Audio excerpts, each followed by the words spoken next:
Di nuovo buongiorno da Telefriuli, ben trovati a questa edizione del nostro telegiornale. È stato trovato morto l'alpinista che si cercava da ieri sulle Dolomiti friulane. Si tratta di Giovanni Anziuti, 71enne, originario di Forni di Sopra, molto noto e stimato in Carnia. È stato trovato morto ai piedi del Crodon di Giaf Giovanni Anziuti, l'esperto alpinista di Tolmezzo, originario di Forni di Sopra, che non aveva fatto rientro a casa dopo essere uscito per una camminata.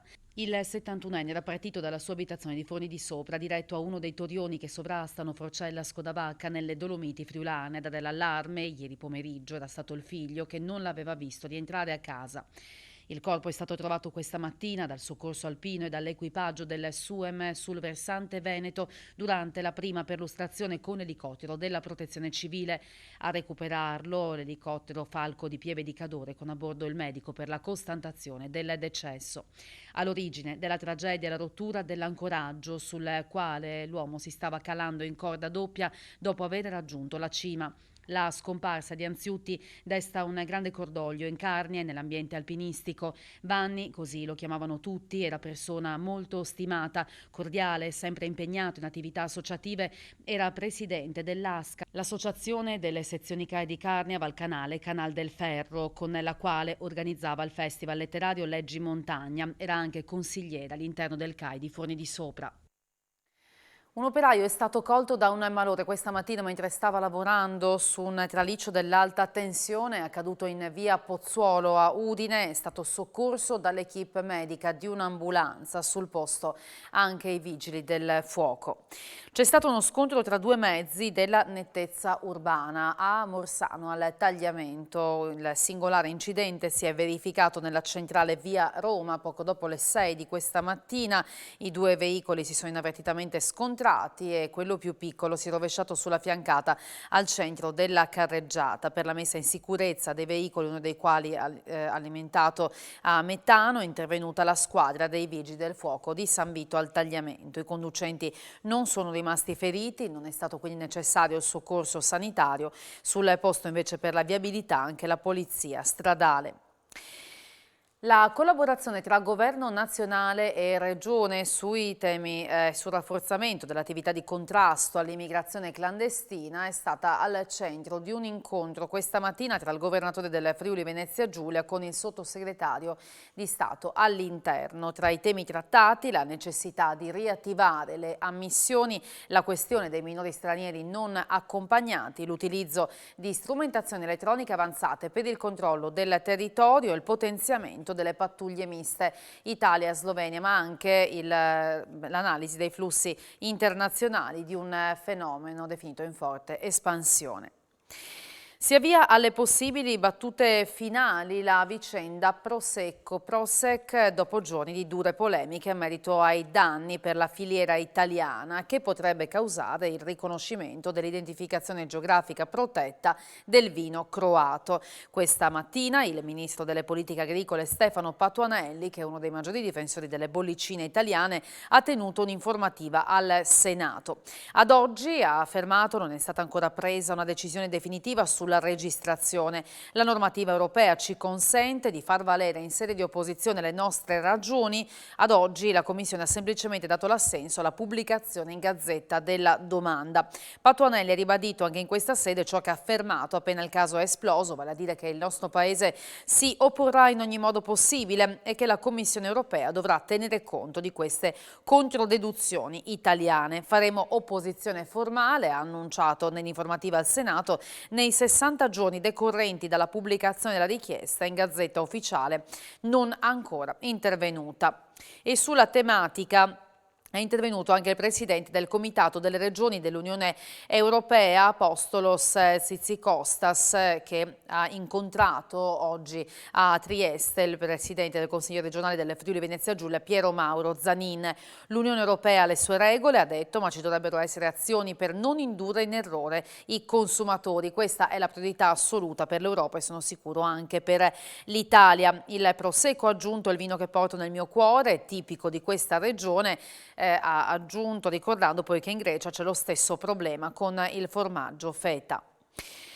Collare cervicale per l'udinese Ugo Rossi, il candidato sindaco di Trieste del Movimento 3V, ha raccontato su una diretta Facebook del suo gruppo politico quanto avvenuto ieri all'esterno dell'ufficio postale di Trieste, con un arresto che è finito sulle pagine di tutti i giornali.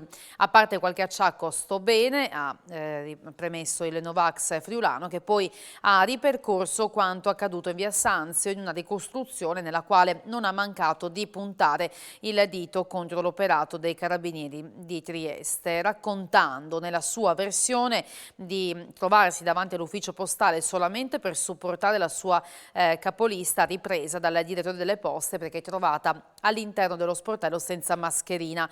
Poco dopo i carabinieri hanno chiesto i documenti del candidato sindaco e sempre secondo quanto riferito dal friulano avrebbero cercato di metterlo in difficoltà, prima tentando di farsi riprendere con il suo telefonino e poi inscenando un infortunio. Volevano provocarmi, ha detto Rossi, ma ho resistito senza commettere alcuna violenza. Poi la situazione è degenerata, sono finito a terra subendo una violenza inaudita, la versione dei carabinieri fa acqua da tutte le parti, ha aggiunto, ma non cederò nella mia lotta per la libertà. L'Università di Udine ha completato un ciclo di scavi archeologici nel Peloponneso, in Grecia, alla ricerca dei confini del regno di Micene, e quest'anno gli studenti friulani hanno compiuto una scoperta eccezionale legata all'Iliade. 3 spade micenee arrivate direttamente dal tempo degli eroi omerici e dell'Iliade stessa. E questo risultato della 10ª campagna di scavo dell'Università di Udine nella necropoli della trapezza di Aegion in Acaia, una provincia del Peloponneso occidentale. Le 3 lame, trovate in tombe modeste, appartenevano a guerrieri residenti in una comunità montana, in una società come quella micenea in cui le armi avevano una circolazione molto limitata. Il loro ritrovamento, ha spiegato Elisabetta Borgna, coordinatrice della campagna di scavo, determina l'importanza dei defunti a cui appartenevano e ci dà importanti informazioni sui confini politici del regno miceneo nella tarda età del bronzo. Questa presenza sembra costituire una conferma a quanto racconta Omero nell'Iliade, quando riferisce che Agamennone in persona avrebbe guidato 100 navi di guerrieri, reclutati anche nella regione di Aegion, dove sono stati effettuati gli scavi. Questo ritrovamento fa seguito a quelli delle scorse campagne, quando l'Università di Udine scoprì la cosiddetta Tomba 6, un sepolcro con ricchi corredi di ceramica e gioielli, oltre ad un deposito di oggetti in bronzo che comprendeva una monumentale cuspide di lancia da parata, sicuramente legata ad una figura centrale della vita politica della polis. Si sono presentati in più di 500 al polo scientifico dell'Università di Udine per sostenere il test di accesso al corso di laurea in scienze della formazione primaria. Giovani neodiplomati, ma anche persone più mature, nati dal 1964 in poi, tutti interessati a entrare nel mondo della scuola. Dotati di mascherina e Green Pass, per molti la scelta di Udine come sede di studio è il risultato di una attenta valutazione testimoniata dalla varietà di regioni di provenienza dei candidati, anche due dalla Sicilia. Per il rettore Pinton l'apprezzamento costante da parte dei futuri studenti verso il corso di scienze di formazione primaria dà soddisfazione e c'è la disponibilità di risorse sia umane sia strumentali per eventualmente ampliare in futuro il numero di posti disponibili, attualmente 160. Rischia di saltare per la seconda volta consecutiva la visita del Presidente del Parlamento europeo David Sassoli sui luoghi della tragedia del Vajont. L'appuntamento era fissato per il 1° ottobre, ma una polmonite ha costretto l'esponente politico al ricovero. Un anno fa il Covid, quest'anno una polmonite. Pare non essere destino per la presenza sui luoghi del Vajont del Presidente del Parlamento europeo David Sassoli. La sua visita è in programma per il 1° ottobre, ma potrebbe essere a rischio annullamento per la seconda volta consecutiva. Da qualche giorno Sassoli è infatti ricoverato in ospedale per una forma di polmonite. Siamo in contatto con il suo staff e la notizia più confortante riguarda lo stesso Presidente, le cui condizioni sono definite buone, ha spiegato il deputato europeo della Lega, Marco Dreosto, diretto organizzatore dell'evento. Per il momento non sono stati cancellati impegni o eventi già inseriti in agenda. La visita a Vajont, Derto e Casso resta ancora quindi fissata, ma si attendono sviluppi. Sarebbe la seconda volta in un anno che la trasferta da Bruxelles al Vajont salta per motivi sanitari. Sassoli sarebbe dovuto sbarcare nei 2 comuni toccati dalla tragedia del 1963 lo scorso 10 ottobre, ma il pomeriggio di 2 giorni prima un caso di Covid all'interno del suo staff ne impose una quarantena immediata. Stavolta il ricovero con una polmonite non legata al Covid. La sua visita nasce da un'interrogazione di Dreosto dopo che il il consigliere comunale di Vajont Fabiano Filippin evidenziò come dal 1963 nessuna autorità di Bruxelles abbia mai partecipato o promosso alcuna commemorazione della sciagura nei territori coinvolti dall'onda. Sassoli telefonò dopo poche ore all'eurodeputato leghista assicurandogli di voler rimediare personalmente alla lacuna istituzionale. Verrà inaugurata domani l'edizione 2021 di Vocalia con un weekend a Maniago ricco di concerti. Ad aprire la rassegna al Teatro Verdi ci sarà Alex Britti. Sarà il blues di Alex Britti a inaugurare l'edizione 2021 di Vocalia, il festival musicale del Teatro Verdi di Maniago. Un'edizione straordinariamente spostata a settembre dopo lo stop imposto dal Covid e che si conferma di altissimo livello musicale. Dopo aver ospitato nomi del calibro di Patti Pravo o Gino Paoli, sarà Britti a calcare il palco del Verdi.